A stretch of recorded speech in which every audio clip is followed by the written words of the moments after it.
me and Jason were like, I want to like spend time. I want him to spend time with the baby, but when the baby's awake, he wants to eat. Like, And I'm never able to have my time. Yeah. Or like if I want to like take a shower, I like have to say, can I take a shower? And then he's like, well, this is the wrong time. And I'm like, there is no right time. There's no right time like ever, so you can just let the baby cry while you're in the shower. It's okay. Yeah. And so you guys will come to that in time. It's very cabin feverish, for lack of a better term. It's very isolating in that respect, because you're like, I'm the only one who can provide this for my kiddo. Dang it, you know. Yeah. He's gonna go through episodes of cluster feeding as well, so that's super frustrating. Yeah. Hear from me that I have my youngest as being 7 now, and I've done this 3 times at home. You breastfed though? I breastfed all of them for the whole first year. Well, the first one passed away at 4 months, but apart from that, then I breastfed everybody till they were a year. Yeah.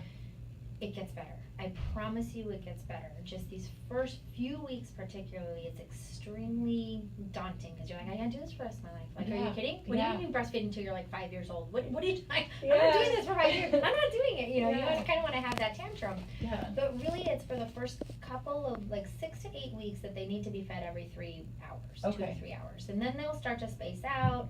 Baby has a little bit more satiety, and so we'll stay full longer. Okay. And then you can space out those feedings. So that's a little more liberating. Okay. And then at about 4 to 5 months, which goes like this, when you're living it forward, it's interminable. You're like, oh my God, I'm never gonna get there. But when you look back in retrospect, 4 or 5 months is like bang, done. It goes by so fast. And at 4 to 5 months is when they're sitting up, they're able to like eat and swallow, manipulate the tongue. So you can start feeding like baby cereal. You can start feeding the sweet potatoes and bananas.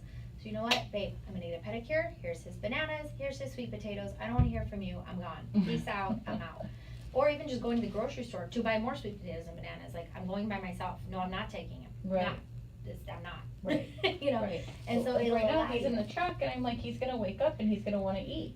Yeah. I have the diaper bag. I'm like, I totally, because it's like my purse, and I was like, I forgot, you know.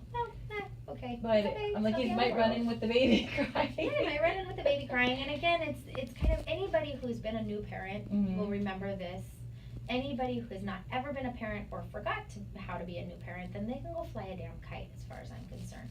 I still say I'm a new parent because I've never had a 9-year-old before. So even my oldest is like, you know, these are all new adventures and new things, and you know, everything unfolds every single day as a parent. That's why grandparents are so good at it, because then they remember and they're like, oh, this is easy. Yeah, so I mean, give me a newborn all day long. I know how to do newborn. Shoot, I got 2-year-old. I can handle that. 9-year-old? Hold up. I can do newborn when I'm not breastfeeding, but I mean, it's so new to me, because I used to watch my nieces, and everybody would give me their babies to watch as a nanny. Sure. So even after having the boys. So. And that's the catch, right? So I thought the same thing. I'm like, I'm totally good at it. I can totally handle this. Anybody can be a parent. Not everybody can be a doctor. Like, I work all night anyway, so being up all night, that's not that big of a deal. I got this all day.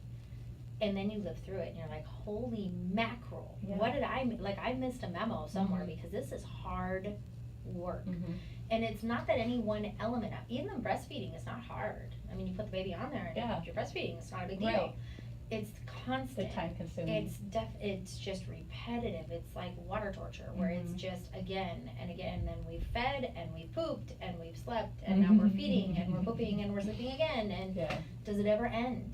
And the answer is no, but it changes. So then it's still like parenting is constant. So you become used to that idea that it's always constant. But now their issues are different, right? My issue is not breastfeeding my kids in the morning. My issue is finding socks that match and wear your shoes. And oh my God, why'd I have to tell you? And you already know this. And so it becomes constant in another way. But it is definitely way, way easier. So after they hit that 4 to 5 month mark, we get a little bit more independence. Okay, that's good. But otherwise, like around 6 to 8 weeks, they start getting fuller. Yeah, and they stay full a little bit longer. 3 or 4 hours. Yes, every 3 or 4 hours. Okay, we do that, and then again, maybe every now and then we'll go through 2 or 3 days of cluster feeding. We want to eat like every 5 seconds, and then we go back to our regular routine. Are you using a binky? Yes, I do, because I just recently found out that he was using the detoxifier. Yes. Yeah. So he's not eating, he's just sort of snacking all the time, and he's just hanging out and using you for soothing. And yeah, and that was exactly my first. Within 24, 48 hours, I'm like, oh no, you're getting a pacifier because I need to use the restroom and I need to shower. Yeah. And so So I'm the done with you. restroom, I've done the one-handed thing, but Yeah. and then they told me, oh no, you can let him cry. I'm like, okay, so let him cry. And then Jason was like, you just left him. Because I have the boppy lounger, and he was sleeping, and so I was like, okay, one time he was sleeping, another time, no, I let him cry, but the boppy lounger is on the couch, and it's totally, he's not going to flip, he can't yet, you know what I mean? Yeah. So, but he was so worried, and I'm like, I'm sorry, but I needed to do something. Yeah.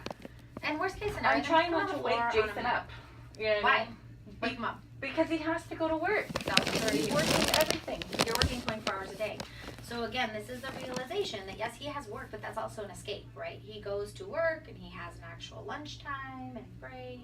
Kind of. He's been at home lately. He's been staying at home with the baby and helping me and everything. But when, like I said, I actually told him last night, I said, I like it when you're not here because then I can sleep because then you're not trying to wake up the baby and play with the baby. Yeah. On the weekends, like, let's watch football. And I'm like, he's going to want to eat again. God dang it, stop. Don't touch him. Yeah. So you guys will come to a happy medium therein. But again, try not to put everything on yourself also. So he's going to do things differently than you. He's going to freak out about different things than you.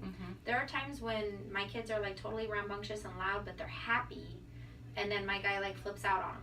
I'm like, no, that's not the time to flip out on them. Flip out on them when they're fighting. Right. But if they're happy and laughing and like screaming and giggling, don't touch it, you know. Yeah. But he freaks out about the noise volume. And for me, like I freak out about the fact that my floor is sticky. So we freak out about different stuff. Right. And that's the advantage really though, if you can spin it to win it, so to speak. That's the advantage of having two parents in the household. We had it figured out very early on what mom was good for and what dad was good for, right? Dad's really good for like a rough and tumble and play, and let me climb the curtains, can I jump off this cliff? Yeah, go ahead, no problem, you know, and they're like letting us do all kinds of crazy stuff. Yeah. And then we fall and we scrape our knees and we come back and, Mom, I need a band-aid, you know, and so when we needed that snuggle, mom was good for the snuggle. Okay. Dad is good for roughhousing. Are they both great for children? Yes, we all need all of that developmentally. Right. So baby needs daddy, even though daddy's not doing things the right way because it's not our way, but it's the right daddy way for your family dynamic. So it's okay. Okay. Let him take over. You know what? I need a break right now.